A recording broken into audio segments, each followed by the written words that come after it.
நம்ம எல்லாம் என்ன சொல்ல போனா கொள்கை தான் வழி நடத்துக்குது, நம்மள கொள்கை வழி நடத்துது.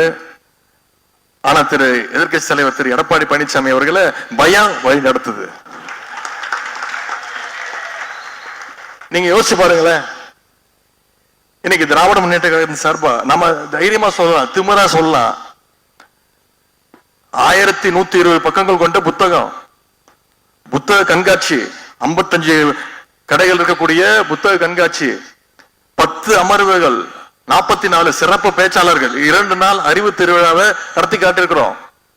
வேற எந்த இயக்கமாவது, குறிப்பா அண்ணா திராவிட முன்னேற்ற கழகத்தால் இப்படி ஒரு விழாவை நடத்த முடியுமா? நிச்சயம் நடத்த முடியும். நாம நடத்திருக்கக்கூடிய விழாவுக்கு பேரு அறிவு திருவிழா. இதே அண்ணா திராவிட அனைத்து இந்திய அண்ணா திராவிட முன்னேற்ற கழகம் நடத்துச்சுன்னா நடத்தலாம். அவங்களால அடிமை திருவிழான்னு வேற ஒரு நிகழ்ச்சி நடத்தி காட்டுவோம். அந்த அளவுக்கு சொல்லுவாங்க, கஞ்சத்திலையும் கஞ்சம், பெரிய கஞ்சம், கடைஞ்செடுத்த கஞ்சன்னுவாங்க. அது மாதிரி ஒரு கடைந்தெடுத்த அடிமைனா அனைத்து இந்திய அண்ணா திராவிட முன்னேற்ற கழகத்துடைய தலைவர், நிரந்தர பொதுச் செயலாளர் திரு எடப்பாடி பழனிசாமி அவர்கள் தான். அதனாலதான் அதிமுக அவங்களுடைய ஓனர்ஸ் பாசிச பாஜகவால நேரடியா தமிழ்நாட்டுக்குள்ள கால் எடுத்து வைக்க முடியல. அதனால வேற வேற வேஷத்தை போட்டு வராங்க, அதிமுக போர்வையை போட்டுக்கிட்டு வராங்க. எதிர்கட்சி தலைவர் திரு எடப்பாடி பழனிசாமி அவரை பார்க்கும் போதுதான் எனக்கு 2 விஷயம் தான் ஞாபகம் வரும். சட்டசபையில பார்ப்பேன், அவரை நேரடியா பார்ப்பேன். அவரை பார்க்கும்போது எனக்கு 2 விஷயம் தான் ஞாபகம் வரும். ஒண்ணு காலு, இன்னொன்னு காரு.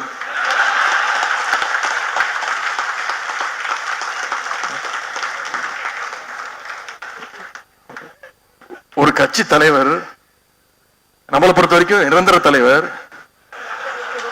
இப்படி இன்னொரு கட்சி தலைவர் பார்க்கறதுக்கு எந்த ஊர்லயாவது இப்படி ஒரு கூத்து நடக்குமா? 4 கார் மாறி மூஞ்ச மூடிக்கிட்டு,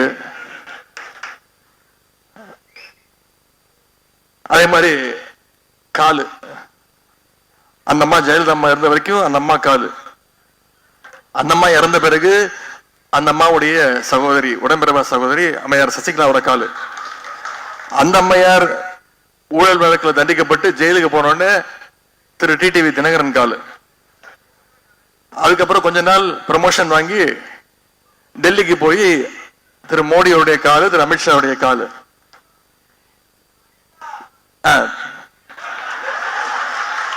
அது டி ப்ரமோட், டெல்லியில இருந்து திருப்பி டி ப்ரமோஷன் வாங்கி இங்க திரு ஜெயதீபா அவங்க காலு. இன்னைக்கு விழுந்தது 10ல புது கால் தேடிட்டு இருக்கிறாரு. அதிமுக தொண்டர்களை பார்க்கும்போது நமக்கெல்லாம் கொஞ்சம் பாவமா தான் இருக்கு.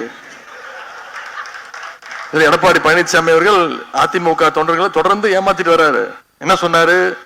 1 மாதத்துக்கு முன்பு, 20 நாளுக்கு முன்பு, ஒரு மிக பிரம்மாண்டமான கட்சி நம்மளோட கூட்டணிக்கு வரப்போகுதுன்னு அடிச்சு விட்டாரு. இப்போ 10 நாட்களுக்கு முன்பு, 15 நாட்களுக்கு முன்பு அவருடைய பிரச்சார கூட்டத்துல இன்னொரு கட்சியோட கொடிய அவங்களே பிடிச்சு ஆட்டிக்கிட்டு, பாத்தீங்களா பாத்தீங்களா அப்படின்னாரு.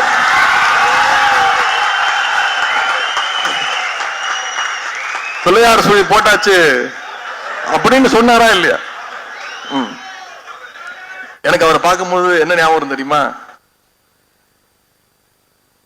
ஃபைனல் எக்ஸாம் படிக்கிற பையன் ஃபுல்லா ஊரை சுத்திட்டு விளையாண்டுட்டு, தப்புன்னு சொல்லல,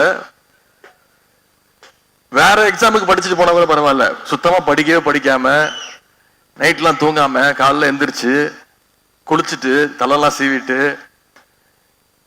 சாமி போட்டோக்கு முன்னாடி போய் எல்லா மந்திரங்கள் எல்லாத்தையும் சொல்லிட்டு குங்குமம் வச்சுட்டு விபூதி வச்சுக்கிட்டு கடைசியில ஸ்கூலுக்கு போனோடனே கொஸ்டின் பேப்பர் கொடுத்தோடனே ஒன்னும் தெரியாம மொழிப்பான். பாத்தீங்களா? இன்னைக்கு அந்த நிலைமையில இருக்கிறார் திரு எடப்பாடி பழனிசாமி அவர்கள். எக்ஸாம் பேப்பர்ல வந்தோடனே ஆன்சர் ஷீட்ல வெறும் பிள்ளையார் சொல்லி மட்டும் தான் போடுவாங்க.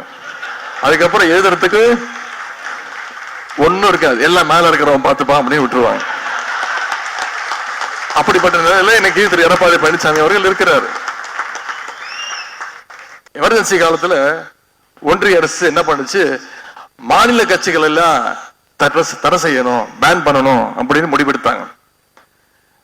உடனே அண்ணா திராவிட முன்னேற்ற கழகம் என்ன தெரியுமா பண்ணாங்க, கட்சி பேரை மாத்திட்டாங்க. ஏதோ உத்தரப்பிரதேசத்திலயும் ராஜஸ்தான்லயும் உங்களுக்கு கிளை இருக்கிற மாதிரி அண்ணா திராவிட அனைத்து இந்திய அண்ணா திராவிட முன்னேற்ற கழகம் கட்சி பேரை மாத்திட்டாங்க.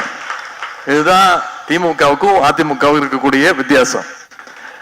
ஆனா நம்முடைய தலைவர், அப்போது தலைவர் கலைஞர் என்ன தெரியுமா பண்ணாரு, என்ன தெரியுமா சொன்னாரு, வாழ்ந்தாலும் நான் கழகத்தோடு தான் வாழ்வேன், வீழ்ந்தாலும் நான் கழகத்தோடு தான் வீழ்வேன்னு சொல்லி எங்களுடைய இயக்கத்துடைய பெயர் என்றைக்கும் திராவிட முன்னேற்ற கழகம் தான், என்ன வந்தாலும் பார்த்துக்கலாம் நின்னவர் கலைஞர் அவர்கள்.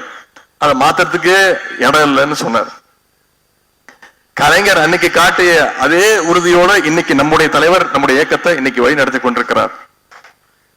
எனக்கு வருகின்ற தேர்தலில் உங்களுடைய எழுச்சியும் இந்த உணர்வும் பார்க்கும்பொழுது இதே உணர்வு இதே எழுச்சி அடுத்த 4 மாத காலம் நம்மளுக்கு இருக்கணும். அது நிச்சயம் அதை செய்வீங்கன்ற நம்பிக்கை தலைவருக்கும் இருக்கு, எனக்கும் இருக்கு. நான் உங்களோட நிக்கிறேன், காலத்துல நிக்கிறேன்.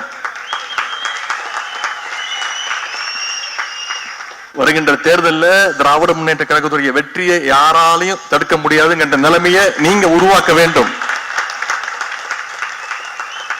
இதையெல்லாம் எப்படியாவது தடுத்துடணும். இன்னைக்கு எஸ்ஐஆர்ன்ற ஒரு திட்டத்தை ஒன்றிய அரசு கொண்டு வந்திருக்கு, தேர்தல் ஆணையம் கொண்டு வந்திருக்கு, ஸ்பெஷல் இன்டென்சிவ் ரிவிஷன். இந்த எஸ்ஐஆர் திட்டத்தின் மூலம் சமீபத்தில் பீகார் மாநிலத்தில் கிட்டத்தட்ட 65 லட்சம் வாக்காளர்கள் நீக்கி இருக்கிறாங்க.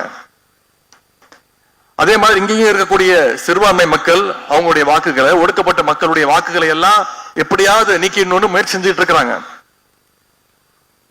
எஸ்ஐஆர் முடிகிற வரைக்கும் அதை சரி பண்ற வேலையில வந்திருக்கக்கூடிய உடன்பிறப்புகள், இளைஞர்கள், தம்பிமார்கள், நீங்க களத்துல இறங்கி நீங்க ரொம்ப கவனமா செயல்படணும்னு நான் கேட்டுக்கொள்கின்றேன்.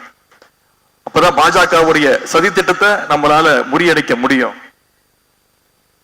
இன்னைக்கு ஒன்றிய பிரதமர் நமக்கு எதிர்கட்சி தலைவர் தான் இப்படி வச்சிருக்கிறாருன்னா அவருக்கு கொஞ்சமும் சளைக்காம ஒரு ஒன்றிய பிரதமர் திரு நரேந்திர மோடி அவர்கள் தான் ஒரு ஒன்றிய பிரதமர் என்பதையே மறந்துட்டு இன்னைக்கு ஒவ்வொரு மாநிலத்துக்குள்ளேயும் சண்டை மூட்டிக்கிட்டு இருக்கிறாரு. பீகார்ல தேர்தல் பிரச்சாரத்திற்கு போய் அவர் பேசியிருக்கிறார், தமிழ்நாட்டில் பீகார் மக்களை நாம துன்புறுத்துறோமா? தமிழ்நாட்டில் இருக்கக்கூடிய பீகாரை சேர்ந்த ஒரே ஒருத்தர் துன்புறுத்தப்பட்டிருக்கிறாருன்னா அது இங்க இருக்கக்கூடிய ஆளுநர் திரு RN ரவி அவர்கள் மட்டும்தான். அவரையும் நாம துன்புறுத்தல, தமிழ்நாட்டு மக்கள் அவர் தொடர்ந்து தமிழ்நாட்டு மக்கள் துன்புறுத்துறதுனால தமிழ்நாட்டு மக்கள் அவரை துன்புறுத்திட்டு இருக்கிறாங்க. இன்னும் சொல்ல போனா வச்சு செய்யறாங்க. இன்னும் சொல்ல போனா நம்முடைய தலைவர் ஒரே வேண்டுகோள் தான், தயவு செய்து இங்க இருக்கக்கூடிய ஆளுநரை தயவு செய்து மாத்திராதீங்க அப்படின்னு வேண்டுகோள் வைப்பவர் தான் அந்த பெரிய மனசுக்காரர் தான் நம்முடைய தலைவர் அவர்கள். பாஜகவுடைய இந்த பிரித்தாளுகின்ற சூழ்ச்சியை நாம் முறியடிக்க வேண்டும். விரைவில் பாசிச பாஜகவுக்கு எதிராக ஒட்டுமொத்த இந்தியாவும் திரும்புகின்ற நிலைமை ஏற்பட போது அதற்கான விழிப்புணர்ச்சியை ஒட்டுமொத்த நாட்டுக்கும் கொடுக்கின்ற தத்துவமாக நம்முடைய திராவிட மாடல் தத்துவம் நம்முடைய அரசு இன்னைக்கு செயல்பட்டு இருக்கு. அதனால திராவிடன்ற பேரை கேட்டாலே பாசிச சக்திகள் இன்னைக்கு பதறிக்கிட்டு இருக்காங்க. இன்னைக்கு எல்லா மாநிலத்திலையும் அரசியல் களம் மாறிட்டு வருது.